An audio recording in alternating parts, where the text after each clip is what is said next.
अतः वंदनम।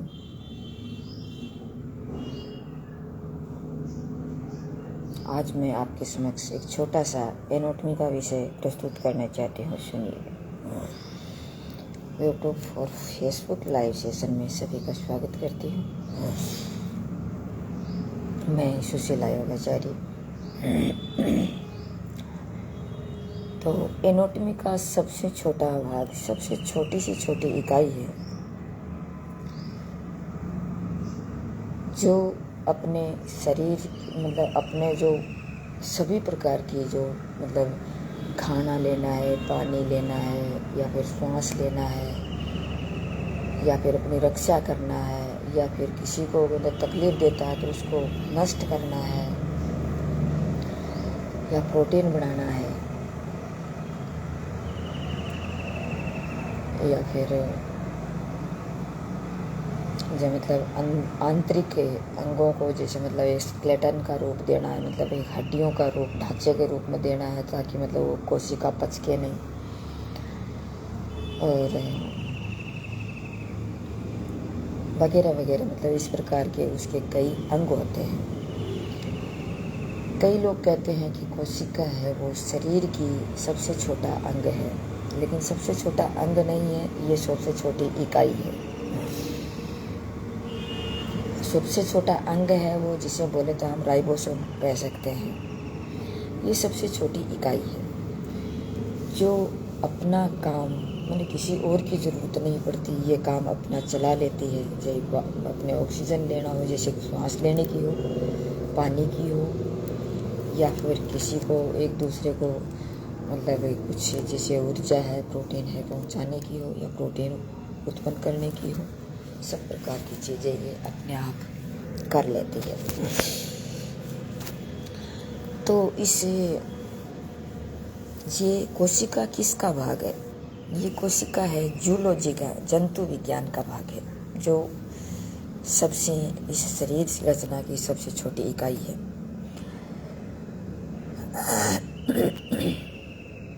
जिसे हम साइटोलॉजी भी कहते हैं। इसकी खोज है मृत कोशिका की खोज की थी।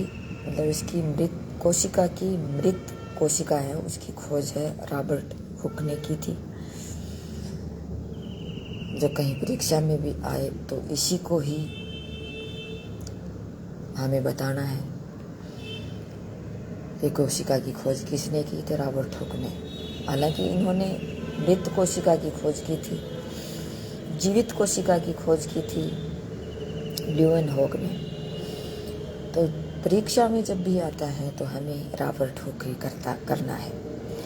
और कोशिका की सिद्धांत की संरचना किसने की थी? स्लाइडेन एंड स्वान। तो ये एक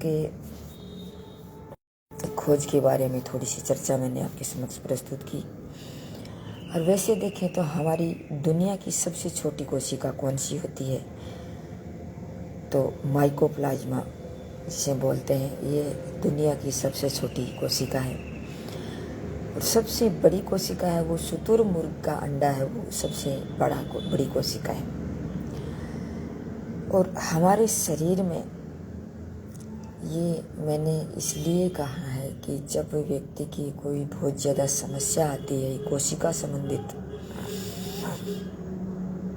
शरीर में, जैसे इस हमारे शरीर में प्लाज्मा होता है, एक तरफ 55% प्लाज्मा होता है और 45% है वो रुधिराणु होते हैं।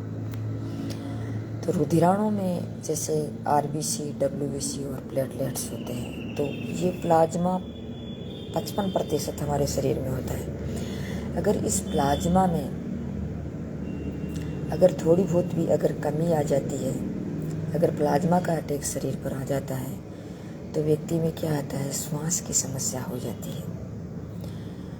तो उसकी पूर्ति होनी बहुत ज़रूरी होती है। अगर वो प्लाज्मा की पूर्ति नहीं होती है तो श्वास की तकलीफ रहती है, ऑक्सीजन की भी कमी आ जाती है, सब प्रकार की कमी आ जाती है।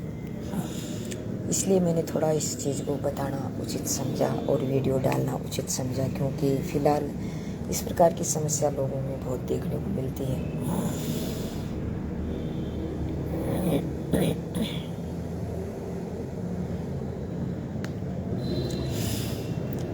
वैसे देखें तो जैसे मनुष्य में सबसे छोटी कोशिका कौन सी होती है? जैसे ओवरऑल में तो सबसे छोटी माइकोप्लाज्मा है और सबसे बड़ी शुतुरमुर्ग का अंडा है। और मनुष्य में सबसे छोटी कोशिका है वो तो पुरुष का स्पर्म है, शुक्राणु है। और सबसे बड़ी कोशिका है वो महिला का ओवम है, जिसे अंडा बोलते हैं महिला का, वो है। और सबसे लंबी कोशिका है वो ब्रेन की होती है। ब्रेन की कोशिका सबसे लंबी होती है, उसके पूंछ भी होती है, पूंछ की आकृति की होती है, जिसे हम न्यूरॉन्स भी कहते हैं। तो इसमें कि पुनः जनरेट होने की या पुनः निर्माण की कोई क्रिया नहीं होती है, क्योंकि इस कोशिका में मतलब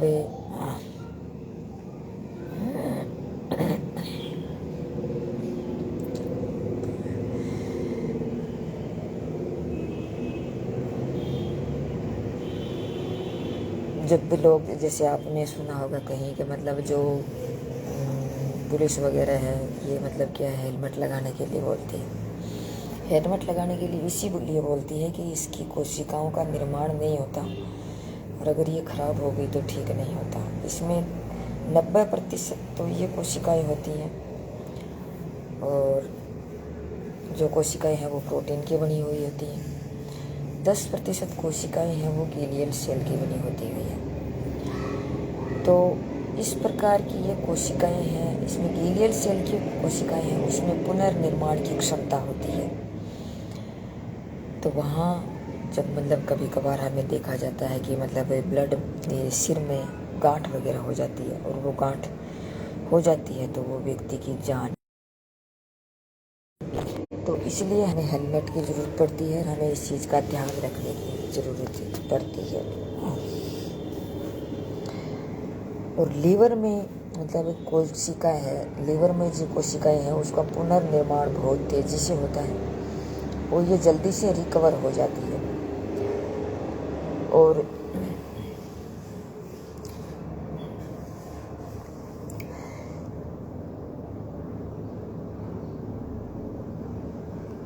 इसके कोशिका है, इसके बाहर की जो परत होती है उसे हम कोशिका झिल्ली कहते हैं। जैसे पौधे होते हैं उसमें दोहरी झिल्ली होती है और जंतु कोशिका है उसमें इकहरी झिल्ली होती है। तो इसे कोशिका झिल्ली बोलते हैं या फिर इसे मेम्ब्रेन भी कहते हैं या प्लाज्मा मेम्ब्रेन भी कहते हैं या सेल मेम्ब्रेन भी इसे कहते हैं। और ये कोशिका झिल्ली है वो प्रोटीन की बनी होती है। पौधों में जो कोशिका दिखती है वो सेलुलोज की बनी हुई होती है। तो इस दोनों में ये अंतर हुआ कि मतलब ये दोहरी झिल्ली पादपों की दोहरी झिल्ली और जंतुओं की इकहरी झिल्ली से बनी होती है, जिससे हम जैसे पादपों में सेलुलोज की बनी होती है जिससे हम कागज़ बनाते हैं और जैसे काठ वगैरह ये और बहुत सारी चीज़ें ये पौधों से ही बनती हैं। फिर इसमें आता है कि मतलब हमारी कोशिका में एक तो कोशिका झिल्ली होती है जो प्रोटीन की बनी हुई होती है और जो इसको मतलब कोशिका को सुरक्षा प्रदान करती है और इसको बाहर इधर उधर हिलने डुलने में मतलब बाहर निकलना, इधर उधर बिखरना इस प्रकार की नहीं होती, क्योंकि वो उसके बाहर से ये झिल्ली होती है तो अंदर सारी जो अंग हैं वो सटे हुए रहते हैं, एक जगह रहते हैं। अगर ये झिल्ली नहीं हो तो दिक्कत हो सकती है। फिर इसके बाद में आता है मतलब माइटोकॉन्ड्रिया हम इसे सूत्रकणिका भी कहते हैं, जो एक कोशिका में ऊर्जा का स्रोत है, क्योंकि वहाँ ऊर्जा जनरेट होती है। मैंने पीछे में मेरे वीडियो में बताया था। तो इसमें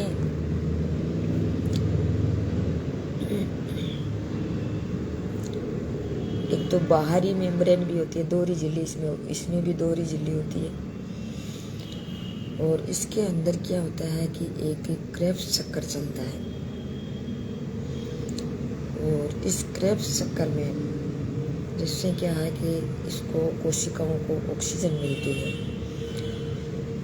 कोशिकाओं में जैसे एक तो जो श्वसन क्रिया है वो बाहर होती है, बाहरी जिसे हम फेफड़ों से लेते हैं वो बाहरी श्वसन कहते हैं। एक आंतरिक श्वसन होता है जो हम माइटोकॉन्ड्रिया से लेते हैं। वहाँ क्या होता है कि मतलब 38 एटीपी का निर्माण होता है।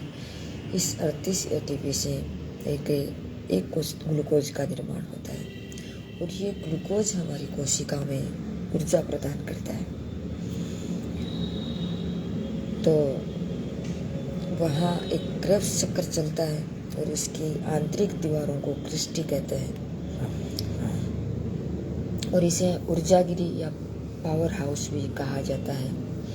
इसकी खोज है वो अल्टमैन ने की थी, और ये हमें हमारी आंतरिक कोशिकाएं हैं, उस कोशिकाओं को ऊर्जा प्रदान करने में, शक्ति प्रदान करने में, ऑक्सीजन प्रदान करने में महत्वपूर्ण भूमिका निभाती है। उसके बाद में आता है गाल्जी बॉडी, जिसे कैमिलो गाल्जी ने इसकी खोज की थी। ये क्या करता है कि हमारे शरीर में परिवहन का काम करता है। परिवहन मतलब जहाँ हमारे शरीर में कोशिकाओं में ऊर्जा की कमी है, या प्रोटीन की कमी है, या फिर ग्लूकोज की कमी है, तो इसका काम होता है परिवहन का काम करना। तो जैसे मैं बोल रही हूँ, अब वीडियो बना रही हूँ तो मैं बैठी, और किसी शरीर को मेरे ज़्यादा ज़रूरत नहीं है। अब सिर्फ मैं बोल रही हूँ तो मेरे जीभ को ज़रूरत है। तो जीभ को ज़रूरत है, तो गोल्जी बॉडी का क्या काम होता है कि वो प्रत्येक अंग से ऊर्जा इकट्ठी करके, या प्रोटीन इकट्ठी करके, या फिर ऊष्मा इकट्ठी करके, या फिर ऑक्सीजन इकट्ठी करके, ये क्या है कि मतलब मेरी जीभ को प्रोवाइड करवाती है, ताकि ये जीभ है वो इससे ऊर्जा मिलती रहे, और वो ज़्यादा क्रिया करे, और ज़्यादा इसको शक्ति मिलेगी तो ज़्यादा काम करेगी। इस प्रकार से इसका काम होता है परिवहन का काम, ट्रांसपोर्ट का काम करती है ये। क्योंकि ऊर्जा, जहाँ भी ऊर्जा खत्म होती है, जैसे चलने वाले व्यक्ति होता है उसे पैरों में ऊर्जा की ज़रूरत होती है, कसरत करता है तो उसको सब पूरी बॉडी में ज़रूरत होती है, योगा करता है तो वो पूरी बॉडी में ज़रूरत होती है। लेकिन योग से बेनिफिट ये होता है कि हमारे शरीर के अंदर हम ऑक्सीजन लेते हैं, तो हर प्रकार की जो एक्सरसाइज है उससे योगाभ्यास बहुत ही अति उत्तम है, क्योंकि उससे ऑक्सीजन मिलती है। हम प्राणायाम करते हैं तो ऑक्सीजन लेते हैं, तो ऊर्जा नष्ट होने के बजाय उसे ऊर्जा हमें शरीर में प्राप्त होती है। तो महत्वपूर्ण काम इसी का यही है। फिर आती है इसमें रस धानियाँ, जिसे हम वेकुल्स बोलते हैं। इस रस धानियों का काम क्या होता है कि ये हमारे शरीर में पानी होता है। कई लोग कहते हैं मेरे पेट में पानी होता है। अगर पेट में इतना पानी होगा दिक्कत हो सकती है।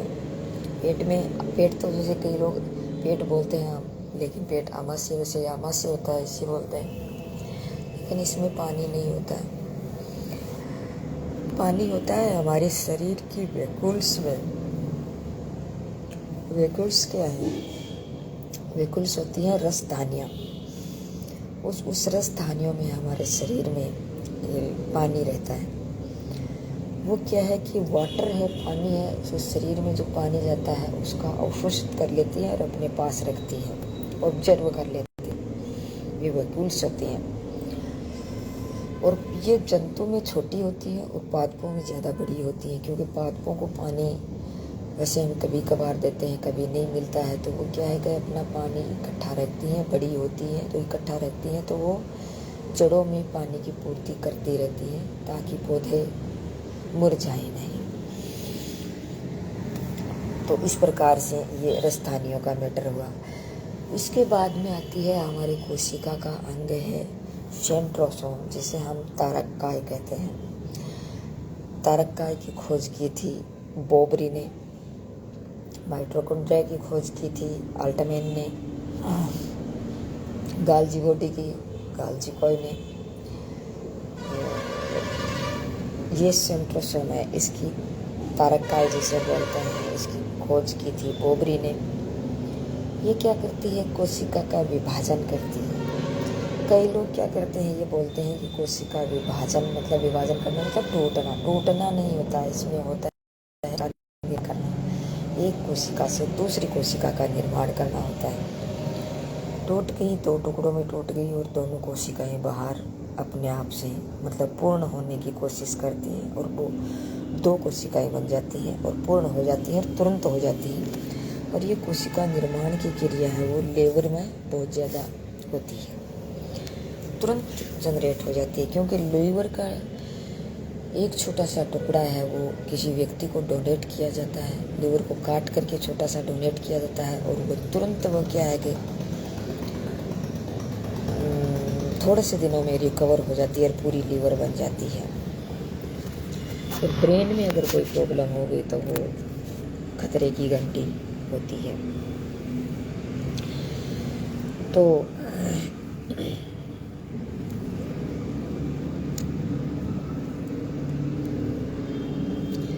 एक सबसे महत्वपूर्ण बात ये होती है कि मतलब जब व्यक्ति में शुगर की प्रॉब्लम हो जाती है तो ये सेंट्रोसोम है वो हाईली वर्क नहीं कर पाती, क्योंकि उसमें समस्या पैदा हो जाती है, प्रॉब्लम पैदा हो जाती है, ताकि जिससे क्या है कि वो कोशिकाओं का विभाजन है वो नहीं होता, कोशिकाएं मतलब बनती नहीं है। अगर कोशिकाएं एक कोशिका से दूसरी कोशिकाएं नहीं बनेंगी तो मतलब समस्या पैदा हो सकती है। जैसे हमारे शरीर में रुधिराणु है तो RBC है वो उसका वो जीवन काल है 120 दिन का होता है। WBC का होता है 4 दिन का और प्लेटलेट्स का होता है 7 दिन का। तो ये कोशिकाएं मरती रहती हैं, इसके अंदर ये रुधिराणु मरते रहते हैं और इससे कोशिका बनती है। तो कोशिकाएं और प्लाज्मा इसको मिलकर के बनती है। तो ये अगर मर जाएंगे और शुगर की बीमारी में ये कोशिकाएं मतलब फिर से उसका निर्माण नहीं होता है तो फिर वो क्या है कि दिक्कत पैदा हो सकती है। और कोशिकाओं का निर्माण करने का काम होता है सेंट्रोसोम में। तो ये सेंट्रोसोम ज़्यादा काम नहीं करता तो कोशिकाओं का निर्माण नहीं होता। तो ये शुगर बनने के बाद में, डायबिटीज़ बनने के बाद में दिक्कत हो सकती है। ये चिनिया बीमारी बोलते हैं इसे। तभी कहते हैं कि शुगर किसी के नहीं होनी चाहिए। शुगर किससे होती है? तनाव से होती है। तो तनाव मत दे। तो ये सभी चीज़ हैं वो एक दूसरे से कोरिलेट है।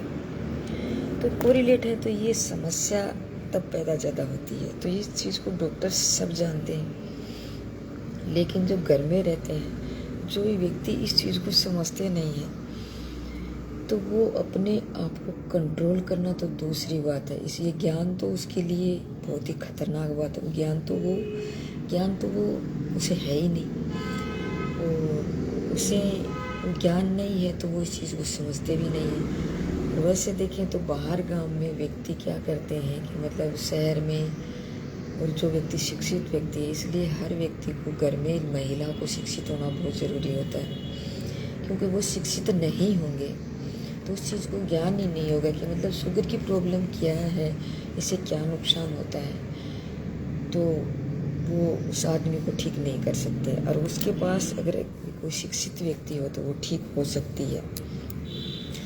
तो उसको एक सांत्वना देने की ज़रूरत है, उसे प्रेम की ज़रूरत होती है। उसके पास ऐसे व्यक्ति को रखा जाए ताकि उसको ज़्यादा से ज़्यादा प्रेम दे, ज़्यादा से ज़्यादा खुश रखे, ज़्यादा से ज़्यादा मोटिवेट करें। काउंसलिंग की ज़रूरत होती है ऐसे व्यक्ति के। तो शुगर की प्रॉब्लम बहुत ख़तरनाक प्रॉब्लम होती है, तो उससे दिक्कत बहुत ज़्यादा हो सकती है, इसलिए ध्यान रखने की ज़रूरत है। तो इसमें जैसे तारककाय है वो कमज़ोरी में आ जाता है शुगर में, तो वो काम नहीं करता, तो पुनर्निर्माण की क्षमता वो व्यक्ति में, शुगर के पेशेंट में कम हो जाती है, तो इसे ध्यान रखने की ज़रूरत है। छिपकली और गेंडा है, दोनों में सेंट्रोसोम है वो बहुत होते हैं, इसलिए आपने देखा होगा छिपकली है उसके लग जाती है तो उसकी पूंछ है वो वापस से आ जाती है। गेंडा का तो मैंने नहीं देखा है, लेकिन छिपकली में सेंट्रोसोम बहुत ज़्यादा होते हैं, तारककाय बहुत ज़्यादा है, और लीवर में भी ये बहुत तेज़ी से बढ़ता है,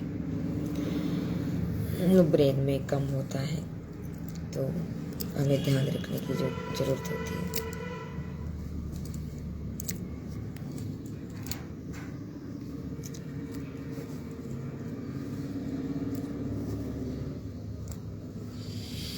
ब्रेन में हमारे शरीर है, इसमें ब्रेन है, तो ब्रेन में शरीर का जो एमसीबी बॉक्स है, इसमें ये एक बंडल की तरह होता है। इसमें तारककाय थोड़ी सी एक ग्लियल सेल है उसमें होती है।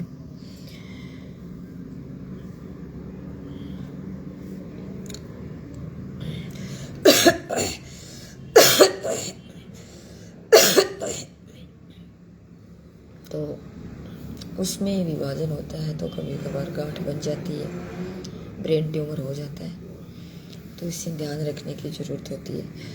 और लीवर में क्या है कि कैंसर की संभावना बहुत ज़्यादा होती है, क्योंकि लीवर में अगर इसमें कम और ज़्यादा की समस्या रहती है, तो अगर ये ज़्यादा हो जाती है तो कैंसर का रूप ले लेती है ये सेंट्रोसोम, और कम हो जाती है तो ये मतलब हर प्रकार की शुगर की प्रॉब्लम, हर प्रकार की और प्रकार की प्रॉब्लम से ये पैदा हो जाती है। तो इसे हमें ब्रेन में तो ट्यूमर हो जाती है तो पहले स्टेज में ही आदमी की मृत्यु हो जाती है, इसलिए ध्यान रखने की ज़रूरत होती है। तो इससे क्या होता है कि तनाव व्यक्ति के कम से कम रखिए, और कम से कम रखेंगे तो वो इसमें दिक्कत पैदा नहीं होगी, नहीं दिक्कत पैदा हो सकती है। तो ये कोशिका का वीडियो है, बहुत ही लंबा चलेगा, 3-4 चैप्टर 3-4 वीडियो में इसका होगा। आज बस इतना ही, मेरा भी ज़्यादा स्वास्थ्य ठीक नहीं है, इसके आगे बाद में जब भी मैं वीडियो बनाऊंगी आपको भेजूंगी, तो वो कोशिका का दूसरा जो और अंग है, जैसे न्यूक्लियस है, वो सबसे बड़ा अंग है, महत्वपूर्ण भाग है, उसके बारे में बताऊंगी, या एंडोप्लाज्मिक रेटिकुलम है उसके बारे में बताऊंगी, जिसे ER शॉर्ट में ER बोलते हैं। और एक जैसे लाइसोसोम है उसके बारे में, एक है राइबोसोम है इसके बारे में,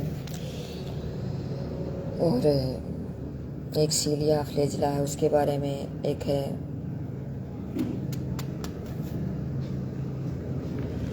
जैसे क्रोमोसोम जिसे हम गुणसूत्र बोलते हैं, इसके बारे में, और फिर